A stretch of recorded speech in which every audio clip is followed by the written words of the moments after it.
रक्षाबंधन पर एक ही त्योहार होता है रक्षाबंधन का, दीपावली पर एक ही त्योहार होता है, दो त्योहार होते हैं, एक तो लक्ष्मी पूजन होता है, दूसरा राम जी के आगमन की खुशी होती है। होली पर भी एक ही त्योहार होता है, लेकिन एकमात्र वसंत पंचमी ऐसा है जिसमें अनगिनत त्योहार हैं एक ही दिन में। सबसे पहला, आज पूरे ब्रह्मांड के शब्द का प्रादुर्भाव हुआ आज ही के दिन। ब्रह्मा जी ने पूरा ब्रह्मांड बनाया, पृथ्वी बनाई, तीनों लोक बनाए, सब कुछ बना दिया, लेकिन ये सारा ब्रह्मांड निर्जीव जैसा था। और व्यक्ति निर्जीव कब होता है? जब उसकी वाणी ना निकलती हो। बहुत ध्यान से सुनिएगा सब लोग, सबको आवाज आ रही है? ब्रह्मा जी ने ब्रह्मांड का निर्माण कर दिया, लेकिन ब्रह्मांड स्वर विहीन है, शब्द विहीन है। तो ब्रह्मा जी बोले, ठाकुर जी मैंने ब्रह्मांड तो बना दिया, लेकिन स्वर और शब्द के विहीन इस ब्रह्मांड को देख करके मन नहीं लग रहा है। मतलब हवा तो चल रही है, सब लोग इधर देखो, यहां देखो, अभी तो चलेगा, अभी यहां देखो आप लोग, मतलब हवा तो चल रही है पर पत्तों से कोई स्वर नहीं आ रहा है। नदी तो झरझर करके बह रही है पर म्यूट है, बिल्कुल आवाज नहीं है। पक्षी उड़ रहे हैं, चिल्ला रहे हैं, मुख खोल रहे हैं, पर स्वर नहीं निकल रहा है।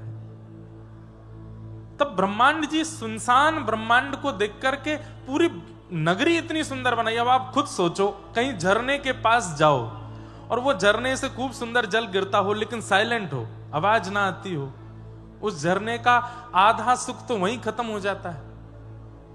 देख करके कितना सुख ले पाओगे? प्रकृति बहुत सुंदर है, लेकिन इस प्रकृति के पास अगर स्वर ना हो, शब्द ना हो, तो ये प्रकृति अशोभनीय हो जाएगी। इसलिए ब्रह्मा जी ने प्रार्थना की, और तब वेदवाणी स्वरूपा परांबा जगदम्बा श्री सरस्वती जी प्रकट हुई और उन्होंने पूरे ब्रह्मांड को स्वर युक्त किया, शब्द युक्त किया आज ही के दिन। तो आज शब्द प्रकट हुए, स्वर प्रकट हुए, सारे गामा पाधानी, नहीं यही है 7 स्वर, सारे गामा पाधानी, नहीं सा 8वां है वो सा जो है वो पहला ही है, ये 7 स्वर ही होते हैं, सारे गामा पाधानी। बस वो जो सा है वो ऊपर का सा, वहां से फिर सारे गामा पाधानी शुरू हो जाता है। तो सा 2 बार हम बोलते हैं, पर स्वर 7 नी तक ही हैं। ये भी आज ही के दिन प्रकट हुए। मतलब आज कितना सुंदर दिन है। आज का दिन नहीं आया होता अगर हमारे जीवन में कभी, तो कभी संगीत नहीं होता, कभी स्वर नहीं होता, कभी कथा नहीं होती। ये पूरा ब्रह्मांड कितना नीरस होता यदि आज का दिन ना होता। तो आज के दिन ने पूरे ब्रह्मांड को रसयुक्त किया, स्वर युक्त किया, शब्द युक्त किया। इसलिए आज का दिन वसंत पंचमी। दूसरी बात, आज के दिन सरस्वती जी का प्रादुर्भाव भी है, और एक प्रकार से सरस्वती जी आज के दिन छुट्टी लेती हैं। सरस्वती जी कहती हैं पूरा ब्रह्मांड मेरे कारण चल रहा है, 24 घंटा और 365 दिन हम काम पे लगी रहती हैं। तो आज के दिन ग्रंथों का, वाद्यों का, संगीत के सुंदर सुंदर यंत्रों का और सरस्वती जी का पूजन करके उनको विश्राम दिलाया जाता है। घर जाइएगा लौट करके यहां से, और जो भी सदग्रंथ आपके घर पर हों उनको आज बढ़िया पूजन करके, पुष्प अर्पित करके, सुंदर एक वस्त्र से ढक करके उनको शयन कराइएगा। पंचमी, षष्ठी और सप्तमी 3 दिन तक सरस्वती जी शयन करती हैं। इसलिए हमारे यहां आप लोगों ने शायद बचपन में अनुभव किया हो, वसंत पंचमी वाले दिन पढ़ने नहीं देते थे, आज पढ़ो नहीं। कई बार मन में आता था कि भाई आज क्यों ना पढ़ें। आज के दिन इसलिए नहीं पढ़ते क्योंकि सरस्वती जी शयन में, वैसे आज ही के दिन, 3 दिन, आज कल और परसों 3 दिन सरस्वती जी शयन में रहती हैं। अब इसमें एक बात है पुराना विषय आप पढ़ सकते हो, नया नहीं पढ़ना चाहिए, कुछ नवीन। उसमें कारण क्या है? नया पढ़ लोगे दिक्कत नहीं है, पर एक प्रकार से आप बिना सरस्वती जी के जागृत अवस्था में कुछ ग्रहण करना चाहोगे तो लाभकारी नहीं होगा। इसलिए हमारे आचार्यों ने इन 3 दिवस को मौखिक अध्ययन में विभाजित किया। बोलो, वाणी से अध्ययन कर लो, पर नया विषय मत पढ़ो। इसलिए सरस्वती जी विश्राम में चली जाती हैं। वसंत पंचमी वाला दिन जब हम लोग स्कूल में होते तो बहुत अच्छा लगता था हमको। अपने स्कूल बैग में से सारी किताबें निकाल करके उन पर मालाएं चढ़ा देते थे। और आज के दिन ना ट्यूशन टीचर पढ़ा सकता है, आज के दिन ना माता जी कह सकती है पढ़ो, पिताजी भी। और जबकि ये एग्जाम का ही टाइम होता था, अब एग्जाम आने वाले कुछ दिन में। आज के दिन हम सरस्वती जी तो क्या छुट्टी मनाती, विद्यार्थी ज्यादा छुट्टी मनाते। संडे से भी अच्छा है, सरस्वती जी विश्राम में रहती। इसलिए ये 3 दिन तक सरस्वती जी का विश्राम उत्सव मनाया जाता है कि वो विश्राम में। दूसरी बात, आज के दिन यदि कोई व्यक्ति सरस्वती जी से प्रार्थना करे कि हे सरस्वती मैया, आप मेरे कंठ पर, मेरी जिह्वा पर विराजमान होकर के वही कहवाइए, वही बुलवाइए, या वही वचन शब्द प्रकट करवाइए जिससे मेरा कल्याण हो, तो हो सकता है कि आज के बाद अनर्गल प्रलाप या जिससे आपका हनन हो, ऐसी वाणी का आप कभी प्रयोग ही ना करो। सरस्वती जी कृपा करती हैं। तो ऐसा मधुर दिवस है। 2 कारण सुन लिए। तीसरा कारण, वसंत पंचमी के दिन, आज ही के दिन महाप्रभु जगन्नाथ जी के रथ का निर्माण होना प्रारंभ हो जाता है। आज प्रथम पूजन होता है उन लकड़ियों का जिनसे श्री जगन्नाथ महाप्रभु जी का रथ बनने वाला है। और 3 प्रमुख लकड़ियों को जगन्नाथ मंदिर के सन्मुख रख के श्री बलभद्र जी, सुभद्रा जी और श्री जगन्नाथ जी का जो रथ निर्माण होना है, वो आज उसका पूजन हो जाता है। और आज ही से शुभ कार्य होने प्रारंभ हो जाते हैं। जगन्नाथ जी के मधुर उत्सव मनाए जाते हैं आज ही के दिन से। आज ही के दिन हमारे वृंदावन का प्रकाश हुआ। क्या हुआ? प्रकाश। वृंदावन का प्रादुर्भाव नहीं हुआ आज के दिन वृंदावन का प्रकाश हुआ। मतलब वृंदावन क्या है ये लोगों को पता चलना प्रारंभ हुआ आज ही के दिन। क्यों? क्योंकि आज ही के दिन हमारे वृंदावन के सप्त नदियों के प्रथम ठाकुर श्री राधा गोविंद देव प्रभु प्रकट हुए। श्री राधा गोविंद देव की। यहां पीछे 1 2 3 4 5 6 7 सप्त नदी बनाए तो हैं, तो बिहारी जी 2 बार आ गए हैं, बीच में भी वहां पे भी राधा रमन जी नहीं आए हैं, तो संभवतः यहां राधा रमन जी आएंगे बीच में। तो इनमें गोविंद देव जी कहाँ हैं? सबरे एक जैसे ही हैं। तो ये वाले जो हैं ये गोविंद देव जी हैं। और गोविंद देव जी का गौड़िया वैष्णव तिलक होता है यहाँ पे, तो हमको पता चल जाती। गोविंद देव जी, गोपीनाथ जी और मदन मोहन जी और श्री राधा रमन जी, ये 4 गौड़िया वैष्णव तिलक में हैं। तो गोविंद देव जी का आज के दिन प्रादुर्भाव हुआ। इसी बंगाल की भूमि का कितना बड़ा योगदान है। अब देखो, वैसे तो अनेक आचार्यों ने वृंदावन की महिमा बढ़ाने में अपना अपना योगदान प्रदान किया। श्री हितरवंश महाप्रभु ने भी किया, श्री स्वामी श्री हरदास जी महाराज ने भी किया, चैतन्य महाप्रभु ने तो जाके वृंदावन की खोज की ही है। लेकिन वृंदावन प्रकाशित हुआ श्री गोविंद देव जी के आने से।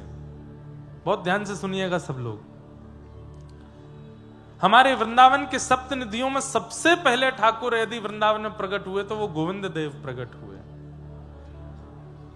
कथा आती है श्रीमद् भागवत के महात्म्य में कि जब भगवान के परपौत्र वज्रनाभ आए द्वारिका से वृंदावन, भगवान अपनी लीला पूरी करके चले गए, तो भगवान के परपौत्र वज्रनाभ 16,100 भगवान की पटरानियों को लेकर के वृंदावन आ गए।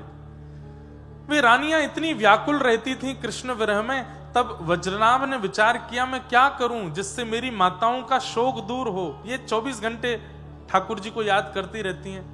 तब उन्होंने ठाकुर जी के 3 विग्रहों का निर्माण करवाया, गोविंद देव, मदन मोहन और श्री गोपीनाथ। तो जैसे ही गोविंद देव जी प्रकट हुए, माताओं ने घूंघट कर लिया और मानो जैसे ऐसा लगा कि प्रत्यक्ष श्याम सुंदर सामने आ गए हों। वही गोविंद देव जी कालांतर में भूमिगत हो गए, वृंदावन की भूमि के अंदर विराजमान हो गए। फिर इसी बंगाल की भूमि से, मैं नाम भूल रहा हूं गांव का, श्री रूप सनातन गोस्वामी जी का गांव राम के लिए एक स्थान है पश्चिम बंगाल में। वहां से श्री रूप सनातन गोस्वामी, ये 2 भाई थे और बड़े कुल खानदान में जन्मे। एक राजवंश में नौकरी करते थे, लेकिन बहुत संपत्ति थी इनके पास। श्री चैतन्य महाप्रभु का ऐसा सत्संग प्राप्त हुआ, सब छोड़ करके वृंदावन चले गए।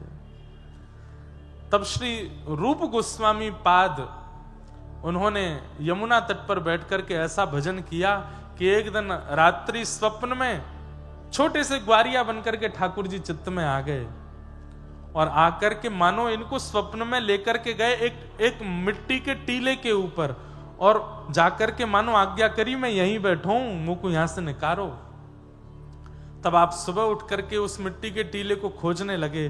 तभी एक ग्वारिया बालक ने कहा कि मेरी गैया रोज या टीले पे जाए के बिना हाथ लगाए सबरे थनन से दूध निकाल दे। कहां दूध निकाले? उस स्थान को जाकर के जब देखा, मिट्टी को दूर किया, तो वहीं से हमारे ठाकुर जी के प्रथम निधि स्वरूप श्री राधा गोविंद देव प्रभु प्रकट हो गए। आज जयपुर में विराजमान है। मुगलों के आक्रमण के कारण ठाकुर जी ने आज्ञा की कि मोकू यहां से कहीं और लेके चलो। तब ठाकुर जी को जयपुर लेकर के गए और आज भी ठाकुर जी श्री जयपुर में विराजमान है, श्री राधा गोविंद देव प्रभु। तो आज उनका जन्मोत्सव भी है, आज ठाकुर जी का प्राकट्य उत्सव भी है। इसी भाव से श्री राधा गोविंद देव प्रभु के प्राकट्य दिवस की बधाई हो, वृंदावन के प्रकाश उत्सव की बधाई हो। आज के दिन वृंदावन का प्रकाश हुआ, 10 दिशाओं में हवा की तरह बात फैल गई। अरे भैया, कहां ठाकुर जी के दर्शन हो रहे हैं? ये त्रिभंग लली श्याम सुंदर कहां हैं? तब सबने कहा वृंदावन में।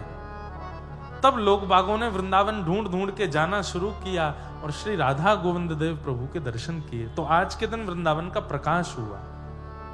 वसंत पंचमी, गोविंद देव जी प्रकट हुए। और क्या हुआ आज ही के दिन, वसंत पंचमी के दिन, श्री चैतन्य महाप्रभु की परम भार्या विष्णु प्रिया जी का आज के दिन प्रादुर्भाव दिवस भी है। उनको भी बारंबार वंदन। अभी यहां बंगाल में आए हैं तो महाप्रभु जी की चर्चा, लीलाएं थोड़ी थोड़ी होंगी कथा में। और बंगाल के जितने वैष्णवों ने वृंदावन का प्रकाश किया, वृंदावन में भजन का अद्भुत रंग जमाया, उन सबको भी हम लोग स्मरण करेंगे। श्री विष्णु प्रिया जी, उनकी भजन की ऐसी सुंदर रीति, लोग बाग माला पर नाम जपते हैं, लोग बाग माला झोली में नाम जपते हैं, आजकल काउंटर पे नाम जपते हैं। मैंने भी एक आध बार ऐसा कहा कि भाई काउंटर में क्या दिखाई देता है? संख्या। और संख्या दिखने से कभी कभी अभिमान हो जाता है कि हमने इतना नाम कर लिया। इसलिए काउंटर यूज करो, पर उस पर जो संख्या दिखने वाली जगह, वहां पे कुछ ऐसा व्हाइटनर जैसा कुछ लगाओ कि संख्या आपको दिखाई ना दे। व्यक्ति का बड़ा विचित्र स्वभाव है, पाप की गिनती नहीं करता, भजन की गिनती करता है। प्रेम की गिनती नहीं करता, प्रेम की गिनती करता है और पाप की गिनती नहीं करता। मैं सुबह उठने से लेकर के रात्रि सोने तक कितने लोगों का अपमान करता हूं, कितने अनर्गल शब्दों का प्रयोग करता हूं, कितनी गंदी भाषाएं लेता हूं, कितने मन में दुर्विचार लाता हूं, इसकी कोई गिनती नहीं है। लेकिन दिन भर में यदि 5 माला भी की तो वो भी काउंट होनी चाहिए, पता होनी चाहिए कि कितना।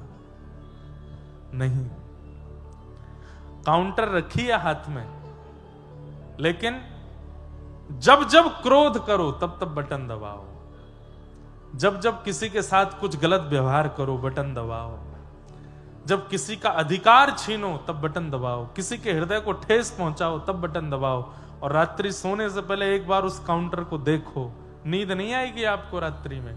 क्यों? इतना भजन नहीं कर रहे थे हम दिन भर में जितना हम लोग गलत कर्म करते हैं। तो काउंटर पर नाम जपना है, कोई बुराई नहीं है उसमें। श्रीमद् भागवत जी आज्ञा करती है, तस्मात् केनाप्युपायेन मनः कृष्णे निमेशयेत्।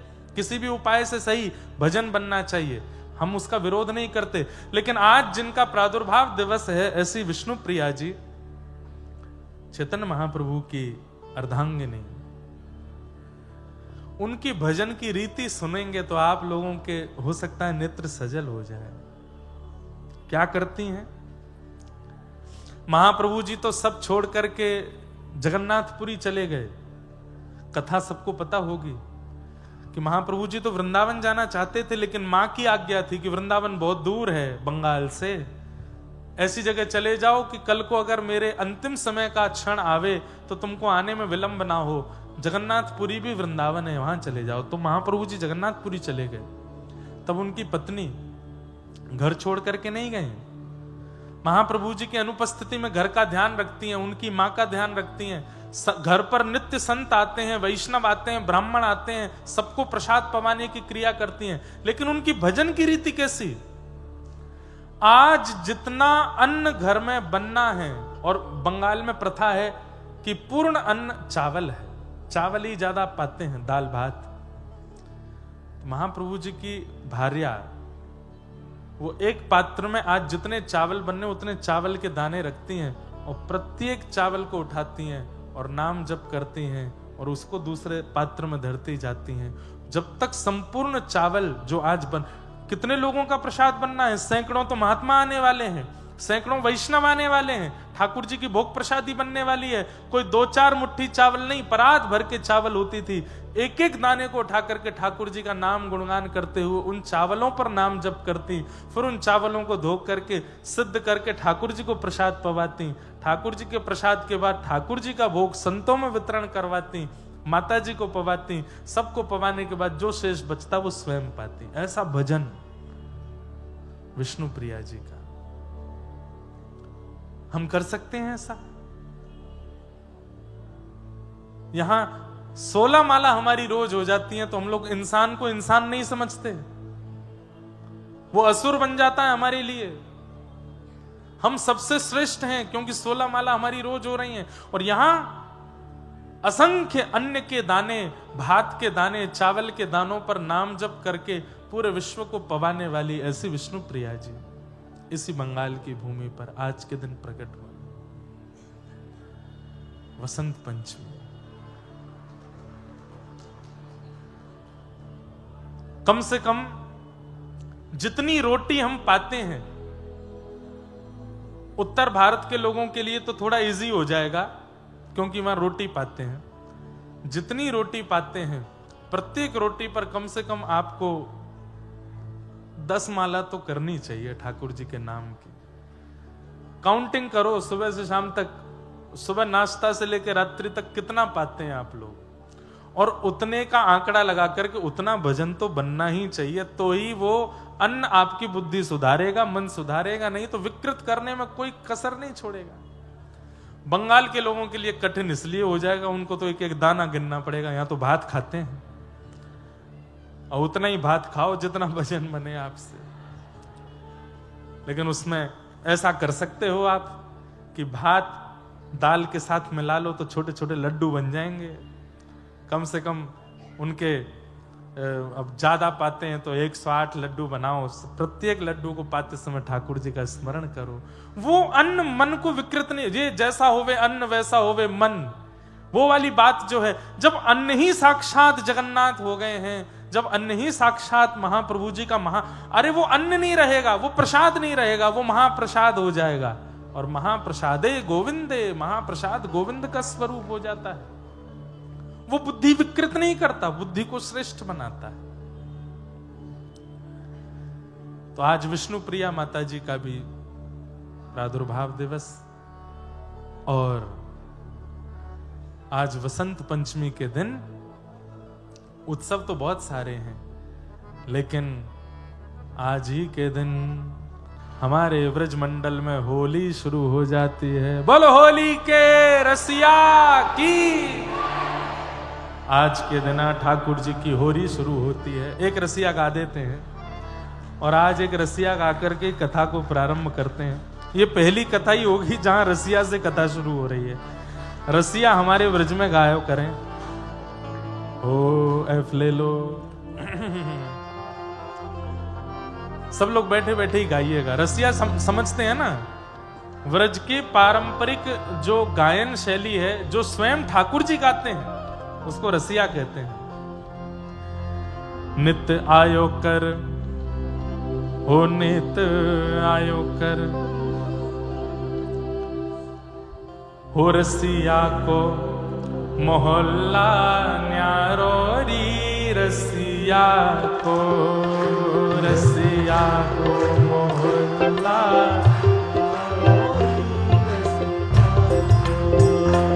रसिया को मोहल्ला न्यारो री। रसिया को, रसिया को मोहल्ला न्यारो री। रसिया को। भैया नीचे वाले तो गा रहे हैं, सोफा वाले भी गाएंगे तो आनंद आवेगा।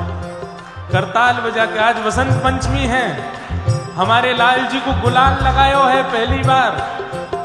आज के दिन ठाकुर जी के गर्म कपड़े थोड़े थोड़े हटाने शुरू कर देते हैं और आज ही के दिन से शिशिर ऋतु, जो ये शीत ऋतु है, ये जानी प्रारंभ होती है। आज के दिन से ठाकुर जी की धीरे धीरे गर्मी प्रारंभ हो जाती है।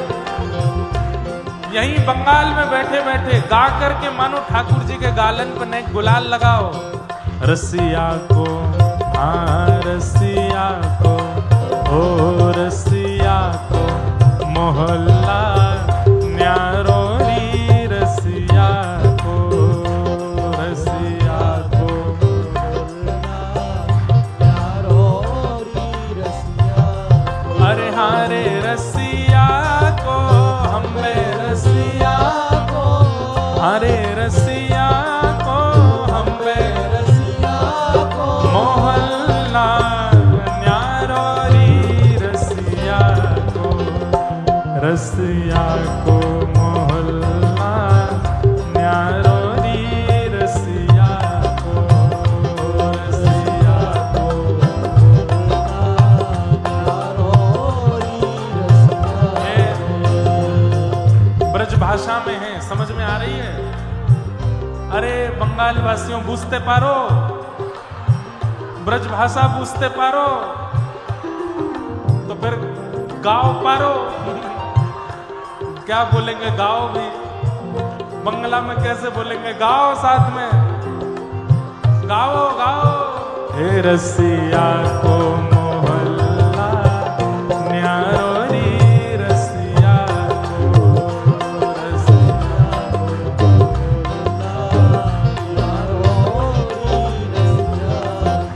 अरे रसिया को, हमें रसिया को, अरे रसिया को, हमें रसिया को, अरे हारे रसिया को, रसिया को मोहल्ला न्यारो री।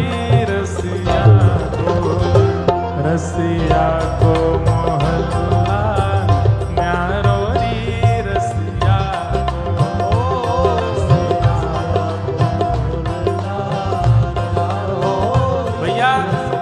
श्रोता देखने हैं ना, श्रोता तो एक बार पीछे वाली पंक्ति में देखो।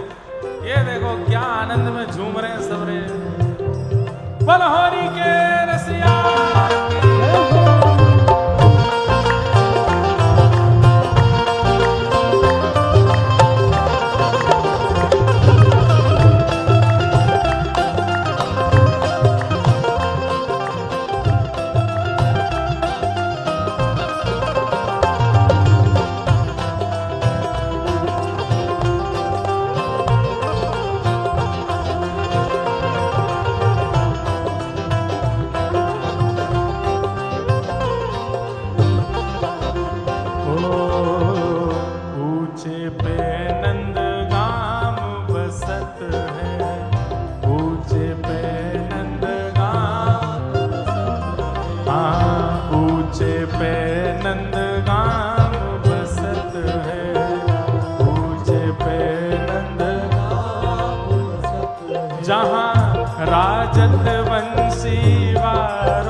जहाँ राजत वंशी वारोरी, जहाँ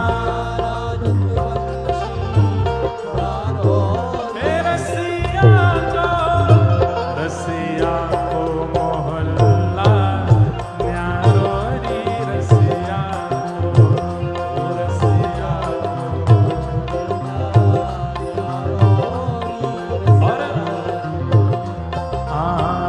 बरसाने या की भई है सगाई, बरसाने या की भैया अभी अभी हमारे गिरधर लाल जी ब्याह करके आए हैं और राधा गिरधर लाल है कि आए हैं, बरसाने में ब्याहुला करके आए, आप सबन को बधाई हो। बरसाने या की भई है सगाई, बरसाने या की हो, ये तो श्यामा को है घरवारो, ये तो श्यामा को है घर, ये तो राधा को घरवारो री, ये तो राधा को घरवारो री, रसिया को मोहल्ला न्यारोरी, रसिया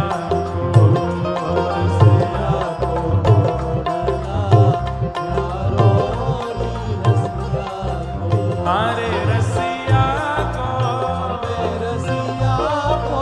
हरे रसिया को, अरे हमें रसिया को, हमारे रसिया को, अरे हरे रसिया को, अरे हरे रसिया को, मोहल्ला न्यारोरी,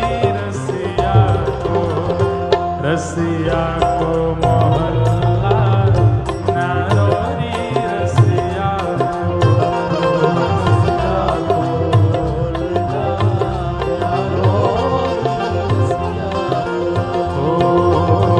पुरुषोत्तम प्रभु कुंवर लाडलो, पुरुषोत्तम प्रभु पुरुषोत्तम प्रभु कुंवर लाडलो, पुरुषोत्तम प्रभु कुंवर लाडलो, अरे हाँ बारे रसिया, हो बारे रसिया, अरे हाँ प्यारे रसिया, हो प्यारे रसिया, पुरुषोत्तम प्रभु कुंवर लाडलो, पुरुषोत्तम प्रभु हो, ये तो यशोमती नंद दुलारो री, ये तो यशोमती नंद दुलारो हो, ये तो यशोदा के नैनन को तारो री, ये तो यशोदा के नैनन को तारो री, हे रसिया को मोहल्ला न्यारोरी, रसिया को मोहल्ला न्यारोरी, रसिया को मोहल्ला न्यारोरी, रसिया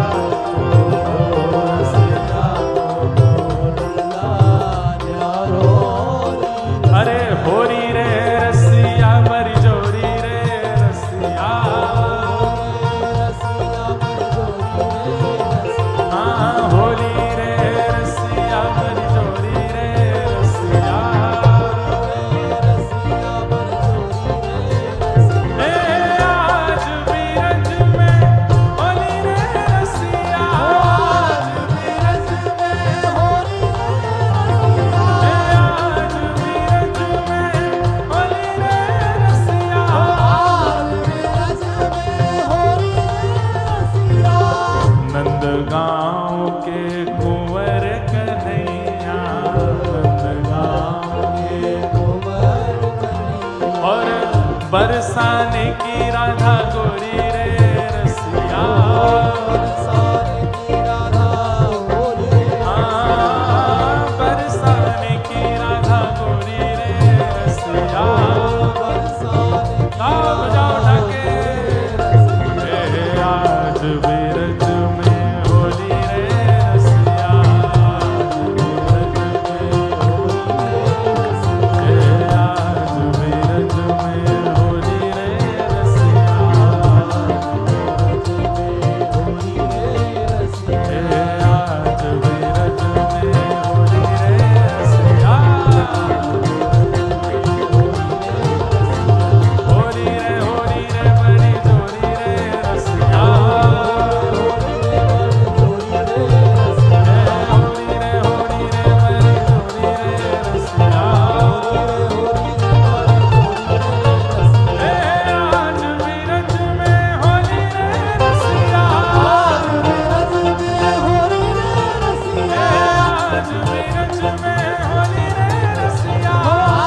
होली रे रसिया, आज बीरज में होली रे रसिया, आज बीरज में होली बलहारी के रसिया की जय जय श्री राम, जय जय श्री राम, जय जय श्री राम।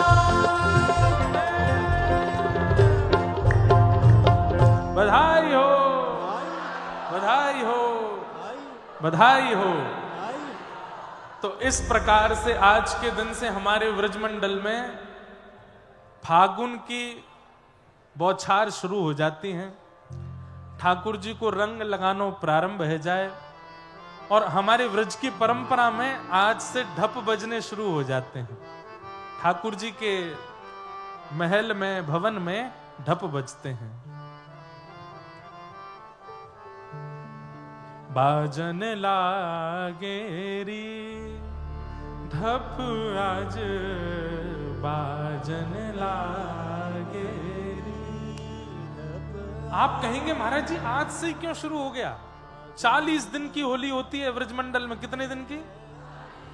अब तो देखो रात हो गई, अब जाके गुलाल मत लगाना, पर ये तो सुबह ही लगाना था। आज के दिन गुलाल लगाते हैं ठाकुर जी को। जो लगा के आए उनको बहुत बहुत शुभकामना, जो नहीं लगा के आए अब तो कुछ हो नहीं सकता, कल लगा देना। और वैसे तो व्रज के उपासक तो आज से लेके 40 दिन तक रोज लगा। हमारे गिरधर लाल जी रोज लगाएंगे, रोज थोड़ा थोड़ा गुलाल, और संध्या में लगभग 5-6 बजे फिर गुलाल हटा लिया जाता है। इन 40 दिनों में ठाकुर जी सहज हो जाते हैं सबके लिए। इतने सहज हो जाते हैं, जितने अपरस के नियम, जितने ठाकुर जी की सेवा में ये नियम है, छू नहीं सकते, ये नहीं कर सकते, वो नहीं। इन 40 दिनों में ठाकुर जी अपने भवन से निकल के बाहर आ जाते हैं। बोले जाको जैसो मन हो मेरे संग आनंद करे। ये 40 दिन ठाकुर जी अति सहज हो जाते हैं। इसलिए इन 40 दिनों को होली का मतलब क्या है? आज के दिन गुलाल लगा करके हम ठाकुर जी से कहते हैं नाथ अब तक जो होना था सब हो लिया, कल तक मैंने जो किया सब हो लिया, अब नहीं करूंगा। और जैसे किसी को बहुत प्रसन्नता में हम पटका पहनाते हैं, पाग पहनाते हैं, ऐसे हमारे व्रज के भाव से ठाकुर जी को ऐसे रंग लगाते हैं। ठाकुर जी होली, अब तक जो होना था, आज तक मुझे संसार का होना था वो लिया, अब मैं आपका हूं। आज के दिन रंग लगा करके, और इन 40 दिनों में एक प्रकार से व्यक्ति प्रायश्चित्त करता है। अपने संपूर्ण जीवन में किए गए समस्त अपराधों का प्रायश्चित्त करता है। और हर दिन ठाकुर जी के गाल पर और चरणों में थोड़े रंग अर्पित करके कहता है कि नाथ अब तक बेरंग दुनिया को अपना बनाया, अब आपके चरणों में रंग अर्पित करके आपसे प्रार्थना करता हूं, मुझे स्वीकार करो, मुझे अंगीकार करो, अब मेरे को अपना अधिकारी बनाओ। इसलिए हमारे व्रजमंडल में 40 दिन की होली होती है। और भी कई भाव हैं, सब भाव सुनाएंगे। 7 दिन हम यही हैं, कहीं भागे नहीं जा रहे हैं, एक एक भाव करके रोज सुनाएंगे। आज प्रथम दिन है, महात्म में प्रवेश करते हैं। सच्चिदानंद रूपाय विश्वोत्पत्त्यादि हेतवे तापत्रय विनाशाय श्री कृष्णाय वयं नमः। ये महात्म का पहला श्लोक है, भागवत जी का पहला श्लोक नहीं है। भागवत जी का पहला श्लोक कल प्रारंभ होगा। आज पहले दिन के कथा में नियमित रूप से महत्व सुनाया जाता है, महात्म सुनाया जाता है। भागवत जी का महात्म क्या है, बहुत ध्यान से सब लोग सुनिए। 3 रूप हैं भगवान के, सत्य, चैतन्य और आनंद। सबसे पहली बात, ठाकुर जी सत्य हैं, जिन्हें कोई असत्य ना ठहरा सके, या फिर ऐसा कहें जो एकमात्र सत्य है, बाकी सब झूठा है संसार में, वो सत्य हैं ठाकुर जी। सत्य का परिचय कई लोग यहां पर 35-40 वर्ष से ऊपर की अवस्था के बैठे हैं। ये लोग इस बात को जान चुके हैं कि संसार में सत्य कुछ भी नहीं है। जिसको बहुत वर्षों तक अपना माना, वो भी एक समय पर आकर के अपना नहीं रहता। जिस परिवार, जिस खानदान, जिस मित्र को, जिस पड़ोसी को, जिस रिश्तेदार को या जिस भी व्यक्ति को आपने अपना मनाने का प्रयास किया, एक समय आकर के यह निश्चित हो जाता है कि वो अपना था ही नहीं। अच्छा, एक बात, अगर उस व्यक्ति से संसारी संबंध है तो यह बात स्पष्ट हो जाएगी कि वो अपना नहीं, लेकिन उस व्यक्ति से आध्यात्मिक संबंध है तो जीवन भर निकल जाएगा, लेकिन वो आपके प्रति सत्य ही रहेगा, उसके प्रति कभी असत्य भाव नहीं आ सकता। इसलिए हम तो कहते हैं कि बिचौलिया आध्यात्मिकता को रखो, भजन को रखो, चाहे विवाह कीजिए, पत्नी को, पति को, इनको भी इसी संबंध से स्वीकार करो कि भैया हमको हमारे साथ भजन करना हो तो रहना, हमारे साथ ठाकुर जी की सेवा करनी हो तो रहना, हमारे साथ कथा सुननी हो, वृंदावन जाना हो तो रहना, पैसा कमाने की बात, संसारी व्यवहार की बात, ये सब बाद में करना।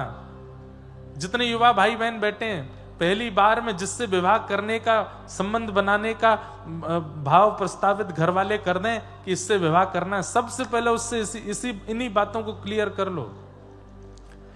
आध्यात्मिकता को मध्यस्थ रखते हुए जब आप संबंध में प्रवेश करेंगे, वो संबंध सदा सत्य होगा।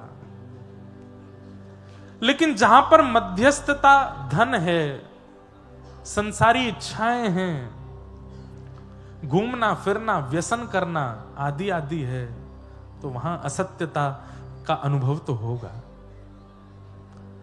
किसी भी संबंध में जाइए, आध्यात्मिकता को मध्यस्थ रखिए। किसी को मित्र बनाते हैं तो उससे भी यही बात करो कि भाई देखो, तुम्हारी हमारी बातचीत होंगी, हम दोनों मिलेंगे तो आध्यात्मिक चर्चा होगी, थोड़ी कथाओं की चर्चा करेंगे।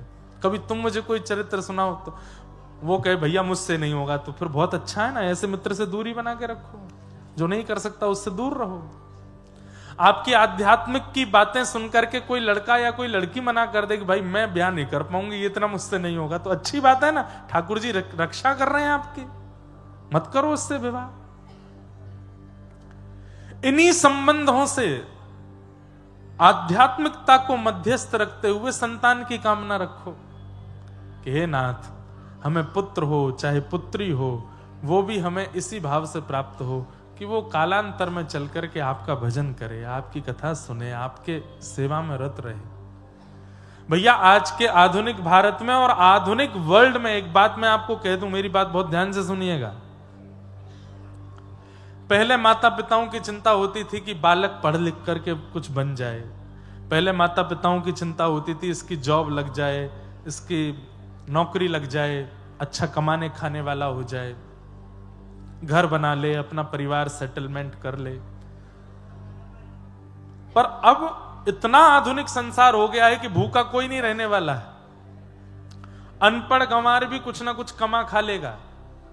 और आजकल सबसे ज्यादा कमाई तो चल रही है हेटर्स की, जो कुछ अच्छा नहीं कर रहे हैं वो कुछ ना कुछ वीडियोस बना बना करके अपने बना रहे हैं, उनके भी काम चल रहे हैं, उनकी भी बढ़िया चल रही है।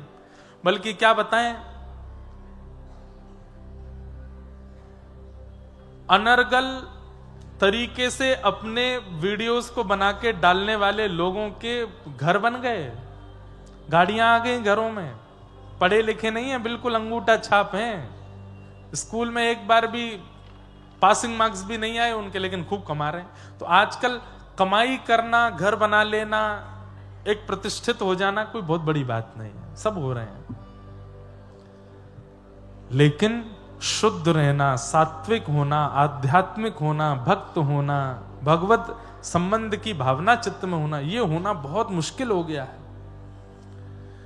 इसलिए आजकल हमारा बालक पढ़ा लिखा बने, हमारा बालक बहुत योग्य बने, बहुत अच्छे कारोबार में आ जाए, ये इच्छा माता पिताओं की नहीं होनी चाहिए। हमारा बालक भक्त हो, संस्कारी हो, वैष्णव हो, ये इच्छा रखे। तो इन्हीं कामनाओं से अगर संतान की कामना भी की जाए तो वह भी सत्य संबंध स्थापित कर पाएंगे। बाहर जो कार्यकर्ता लगे उनसे कह दो कि भैया ने हल्ला नहीं मचा, में हाथ जोड़ के प्रार्थना कर दो। तो भगवान का स्वरूप क्या है? सत्य। दूसरा ठाकुर जी का स्वरूप है चैतन्य। ठाकुर जी कोई एक जड़ वस्तु में विद्यमान नहीं है, वो चैतन्य है, यथा संभव सब जगह है, सब जगह उनकी व्यापकता है।